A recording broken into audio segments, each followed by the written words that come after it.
ಸಂಘಟನೆಗಳು ಹಲವಾರು ಸಂಘಟನೆಗಳು ಕೂಡ ಇನ್ನು ಮುಂದೆ ಹೋಗ್ತಾ ಹೋಗ್ತಾ ಮಂಡ್ಯ ಭಾಗದಲ್ಲಿ ನಮ್ಮ ಜೊತೆಯಲ್ಲಿ ಕೈ ಜೋಡಿಸ್ತಾ ಇದ್ದಾರೆ.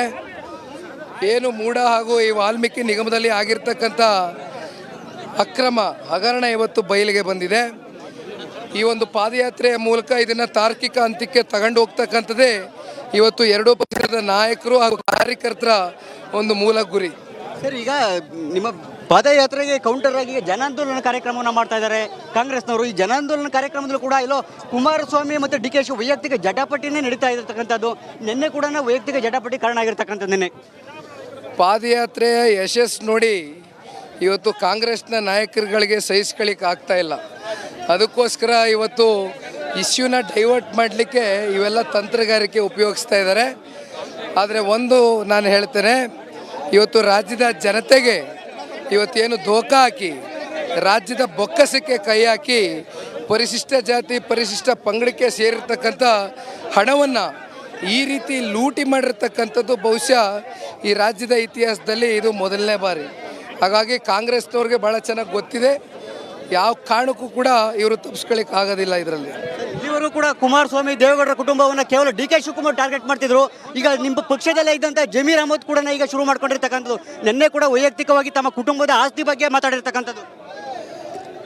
ಪಕ್ಷದಲ್ಲಿ ಸಾಕಷ್ಟು ಜನ ನಮ್ಮ ಸರ್ವೋಚ್ಚ ನಾಯಕರಾದಂಥ ದೇವೇಗೌಡರ ಸಾಹೇಬರ ನೆರಳಿನಲ್ಲಿ, ನಮ್ಮ ನಾಯಕರಾದಂಥ ಕುಮಾರಣ್ಣವರ ನೆರಳಿನಲ್ಲಿ ಬೆಳೆದು ಭಾಳ ಜನ ಇವತ್ತು ಬೇರೆ ಬೇರೆ ಪಕ್ಷಕ್ಕೆ ಹೋಗಿದ್ದಾರೆ. ಹೋಗಿ ಬೇರೆ ಪಕ್ಷದ ನಾಯಕರುಗಳನ್ನ ಇವತ್ತು ಓಲೈಸ್ಕೋಬೇಕಲ್ಲ ಅವರು. ಅದಕ್ಕೋಸ್ಕರ ಪಾಪ ಮಾತನಾಡ್ತಾ ಇದ್ದಾರೆ. ಇದೆಲ್ಲ ಜನ ನೋಡ್ತಾರೆ, ಈ ರೀತಿ ಅವರ ಸಂಸ್ಕೃತಿ ಏನು, ಅವ್ರು ಯಾವ ಶೈಲಿಯಲ್ಲಿ ಮಾತನಾಡ್ತಾರೆ ಏನು ಅಂತಕ್ಕಂಥದ್ದು ಪ್ರತಿಯೊಂದು ಕೂಡ ರಾಜ್ಯದ ಜನತೆ ಗಮನಿಸ್ತಾ ಇದ್ದಾರೆ. ಹಾಗಾಗಿ ಇದಕ್ಕೇನು ಜಾಸ್ತಿ ತಲೆ ಇಲ್ಲ ಮಾಡ್ರಣ ಹೊಟ್ಬಿಡ್ತೀರಾ? ಸರಿ ಇದಕ್ಕೇನು ನಾವೇನು ಜಾಸ್ತಿ ತಲೆ ಕೆಡಿಸ್ಕೊಳ್ತಕ್ಕಂಥ ಪ್ರಶ್ನೆ ಇಲ್ಲ. ನಮ್ಮ ಮೂಲ ಉದ್ದೇಶ ಒಂದೇ, ಇವತ್ತು ರಾಜ್ಯದ ಬೊಕ್ಕಸಕ್ಕೆ ಏನು ಇವತ್ತು ಕೈ ಹಾಕಿದ್ದಾರೆ, ಇವತ್ತು ಇದಕ್ಕೆ ತಕ್ಕವಾದಂಥ ಒಂದು ಉತ್ತರ ಈ ರಾಜ್ಯದ ಮುಖ್ಯಮಂತ್ರಿಗಳ ಒಂದು ತಲೆದಂಡ ಆಗುವ ಮೂಲಕ ಇವತ್ತು ಅವರೇ ಉತ್ತರ ಕೊಡಬೇಕು, ರಾಜೀನಾಮೆನ ಕೊಡಬೇಕು ಅಂತಕ್ಕಂಥದ್ದೇ ಇವತ್ತು ಇವತ್ತೊಂದು ತಾರ್ಕಿಕ ಹಂತಕ್ಕೆ ತಗೊಂಡು ಹೋಗ್ತಕ್ಕಂಥದ್ದೇ ಮೂಲ ಗುರಿ. Okay ready. ಓಕೆ, ಹಾಗೆ ನಮ್ಮ ಜೊತೆ ರಾಜ್ಯಾಧ್ಯಕ್ಷ ಅಂತ BO ವಿಜೇಂದ್ರ ಅವರು ಕೂಡ ಇದ್ದಾರೆ, ಮಾತಾಡಿಸ್ತೇನೆ, ಅವ್ರನ್ನ ತಗೊಳ್ತೇನೆ. ಸರ್, ಇವತ್ತು ನಿರೀಕ್ಷೆಗೆ ಮೀರಿದಂಥ ಜನಬೆಂಬಲ ತಮಗೆ ವ್ಯಕ್ತ ಆಗ್ತಾ ಇದೆ. ನಿರೀಕ್ಷೆ ಮಾಡಿದ್ರೆ ಸರ್ ಇಷ್ಟರ ಮಟ್ಟಿಗೆ ಜನಸಂಖ್ಯೆ ಬರುತ್ತೆ ಅಂತೇಳಿ? ಇಷ್ಟು ದೊಡ್ಡ ಪ್ರಮಾಣದಲ್ಲಿ ಬರ್ತಾ ಇದ್ದಾರೆ ಕಾರ್ಯಕರ್ತರು, ಸಾಮಾನ್ಯ ಜನತೆ ಅಂತ ಹೇಳಿದರೆ ರಾಜ್ಯ ಸರ್ಕಾರದ ವಿರುದ್ಧ ಯಾವ ರೀತಿ ಆಕ್ರೋಶ ದಿನೇ ದಿನೇ ಹೆಚ್ಚಾಗ್ತದೆ ಅನ್ನೋದು ಗೊತ್ತಾಗ್ತಾ ಇದೆ. ಸರ್, ಇವತ್ತು ಚನ್ನಪಟ್ಟಣ ಬೈ ಎಲೆಕ್ಷನ್ ವಿಚಾರವಾಗಿ ಈಗಾಗಲೇ ಕಾಂಗ್ರೆಸ್ನವರು ಓಪನ್ ಆಗಿ ಈಗಾಗಲೇ ಅನುದಾನ ಘೋಷಣೆ ಮಾಡೋಂಥದ್ದು ಎಲ್ಲದರಲ್ಲೂ ಕೂಡ ಮುಂದೆ ಹೋಗಿದ್ದಾರೆ. ಆದರೆ ಎಲ್ಲೊಂದು ಕಡೆ BJP ಮತ್ತು JDS ಅಭ್ಯರ್ಥಿ ಆಯ್ಕೆ ಮಾಡೋದ್ರಲ್ಲೂ ಕೂಡ ಹಿಂದೆ ಉಳಿತಿರ್ತಕ್ಕಂಥದ್ದು. ಅಯ್ಯೋ, ಅವ್ರ ಯೋಗ್ಯತೆಗೆ ಫಸ್ಟ್ ಸರ್ಕಾರ ಉಳಿಸ್ಕೊಳ್ತಕ್ಕಂಥ ಪ್ರಯತ್ನ ಮಾಡಲಿ. ಮುಖ್ಯಮಂತ್ರಿಗಳ ಬುಡನೇ ಅಳ್ಳಾಡ್ತಾ ಇದೆ, ಅವ್ರ ಮುಖ್ಯಮಂತ್ರಿಗಳ ಕುರ್ಚಿನೇ ಅಳ್ಳಾಡ್ತಾ ಇದೆ. ಅದ್ರ ಬಗ್ಗೆ ತಲೆ ಕೆಡಿಸ್ಕೊಳ್ಳಿ, ಉಳಿದದ್ದು ಆಮೇಲೆ ನೋಡೋಣ. ಚನ್ನಪಟ್ಟಣ ಚುನಾವಣೆ ಹೆಂಗೆ ಗೆಲ್ಲಬೇಕು. BJP JDS ಎರಡು ಪಕ್ಷ ಕಡೆ ಪಾದಯಾತ್ರೆ ನಡೀತಾ ಇದ್ರೆ ಮತ್ತೊಂದು ಕಡೆಯಲ್ಲಿ ಅದಕ್ಕೆ ಕೌಂಟರ್ ಕೊಡ್ತಾ ಕಾಂಗ್ರೆಸ್ನವರು ಸಮಾವೇಶವನ್ನ ಮಾಡ್ತಾ ಇದ್ದಾರೆ. ಈ ಸಮಾವೇಶ ಪಾದಯಾತ್ರೆ ನಡುವೆ ಬಹಳ ಇಂಟ್ರೆಸ್ಟಿಂಗ್ ಆಗಿ ನಡೀತಿರೋ ವಿಚಾರ ಅಂತಂದ್ರೆ ಕುಮಾರಸ್ವಾಮಿ ಹಾಗೆ DK ಶಿವಕುಮಾರ್ ಅವರ ನಡುವಿನ ಟಾಕ್ ಫೈಟ್. ಪಿಚ್ಚೋ ವಾಟ್ ಇದೀಗ ಈ ಟಾಕ್ ಫೈಟ್ ಮುಂದುವರೆದಿದೆ. ಕುಮಾರಸ್ವಾಮಿ ನನ್ನ ಪ್ರಶ್ನೆ ಮಾಡ್ತಾನೆ, ಮೊದಲು ನಿನ್ನ ಸಹೋದರನ ಲೆಕ್ಕ ಕೊಡು, ಇದರಲ್ಲಿ ಮುಚ್ಚು ಮರೆ ಏನಿಲ್ಲ ಅಂತ ಹೇಳಿ DK ಶಿವಕುಮಾರ್ ತಿರುಗೇಟ್ ನೀಡಿದ್ದಾರೆ. ಶಿವಕುಮಾರ್ ಅವರೇ, ಪಾಪ ಹೇಳ್ತಾ ಇದ್ದೀರಲ್ಲ, ಅದೇನೋ ನೆನ್ನೆನೋ ಹೇಳಿದ್ದೀರಿ, ಬಹಳ ಆಸೆ ಪಡ್ತಾ ಇದ್ದೀರಿ, ನನ್ನ ಪ್ಯಾಂಟು ಶರ್ಟು ಎಲ್ಲ ತೆಗೆದು ಜೈಲಿಗೆ ಕಳಿಸ್ತೀರಾ, ತಯಾರಾಗಿದ್ದೀನಿ ಜೈಲಿಗೆ ಕಳಿಸಿ ಅಂತ ಹೇಳ್ತಾ ಇದ್ದೀರಿ. ಏನಾದ್ರು ನಿಮ್ಮ ಗುರುಗಳು ಏನು ಹೇಳ್ತಿರಲ್ಲ ಅವರ ಹೆಸರನ್ನ ಯಾವಾಗಲೂ ನಮ್ಮ ನೊಣಕೆರೆಯ ಅಜ್ಜಯ್ಯನವ್ರು ಏನಾದರೂ ಹೇಳಿದ್ದಾರಾ ಈಗಾಗಲೇ? ಇಲ್ಲ ತಯಾರಾಗು ಕೊನೆಯ ಹಂತಕ್ಕೆ ಬಂದಿದ್ದೀಯಾ, ಇವತ್ತು ನಾನು ಹೇಳ್ತಾ ಇದ್ದೇನೆ ಅಂತ ಹೇಳಿ ಅಜ್ಜಯ್ಯನವ್ರು ಏನಾದರೂ ಹೇಳಿದ್ರೋ ಗೊತ್ತಿಲ್ಲ ನನಗೆ, ಯಾಕೆಂದ್ರೆ ಅವ್ರ ಬಗ್ಗೆ ನಾನು ಲಘುವಾಗಿ ಮಾತಾಡಲ್ಲ. ನಾವು ದೇವ್ರನ್ನ ನಂಬಿ ಬಂದಿರತಕ್ಕಂಥವ್ರು, ಗುರುಗಳನ್ನು ನಂಬಿ ಬಂದಿರತಕ್ಕಂಥವ್ರು.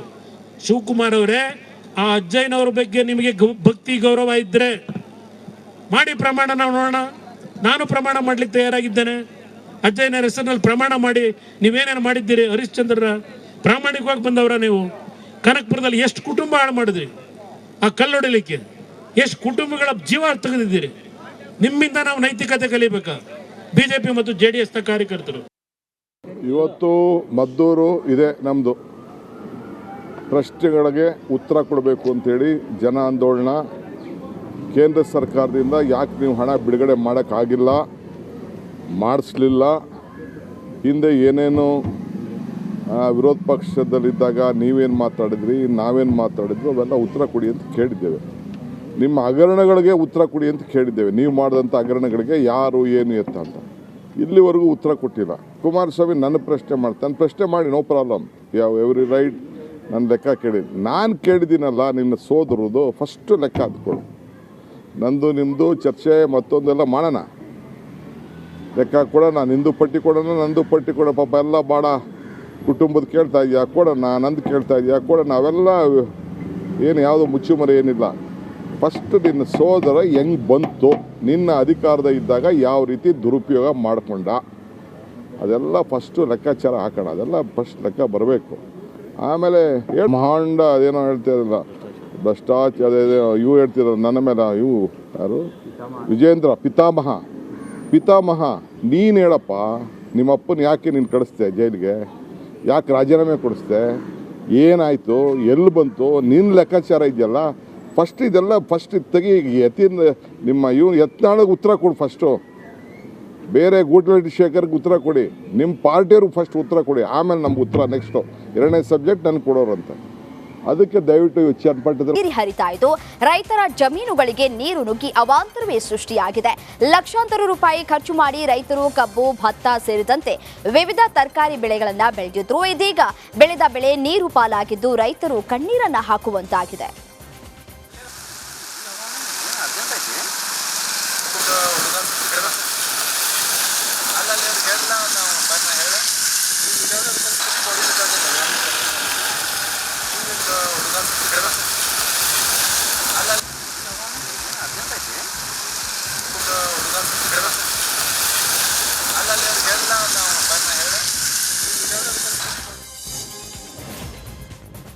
ಕೊಡಗು ಜಿಲ್ಲೆಯ 2ನೇ ಮೊಣ್ಣಂಗೇರಿ ಗ್ರಾಮದಲ್ಲಿ ಭೂಮಿ ಬಿರುಕುಗೊಂಡಿದೆ. 2018ರಲ್ಲಿ ಜಲಸ್ಫೋಟದೊಂದಿಗೆ ಬೃಹತ್ ಮಟ್ಟದ ಭೂಕುಸಿತವಾಗಿತ್ತು. ಅದೇ ಸ್ಥಳದಲ್ಲಿ ಬೆಟ್ಟದಲ್ಲಿ ಬಿರುಕು ಕಾಣಿಸಿಕೊಂಡಿದೆ. ಬಿರುಕು ಬಿಟ್ಟ ಜಾಗದಲ್ಲಿ 2 ಅಡಿಯಷ್ಟು ರಸ್ತೆ ತಗ್ಗಿದೆ. ಹಳೆಯ ಬಿರುಕು ಮೂಡಿದ್ದ ಜಾಗದಲ್ಲಿ ಹೊಸ ಬಿರುಕು ಮೂಡಿದ್ದು ಸ್ಥಳೀಯರ ಆತಂಕಕ್ಕೂ ಕಾರಣವಾಗಿದೆ. ಮಹಾರಾಷ್ಟ್ರದಲ್ಲಿ ಸುರಿದ ಮಳೆಯಿಂದಾಗಿ ಬೆಳಗಾವಿಯಲ್ಲಿ ಅಪಾರ ಪ್ರಮಾಣದ ಹಾನಿಯಾಗಿದೆ. ಈಗಾಗಲೇ ಸಾವಿರಾರು ಹೆಕ್ಟೇರ್ ಭೂ ಪ್ರದೇಶಕ್ಕೆ ನೀರು ನುಗ್ಗಿದ್ದು ಚಿಕ್ಕೋಡಿ ಉಪವಿಭಾಗದ 11 ಸೇತುವೆಗಳು ಸಂಚಾರ ಬಂದ್ ಕೂಡ ಮಾಡಿರುವಂತದ್ದು.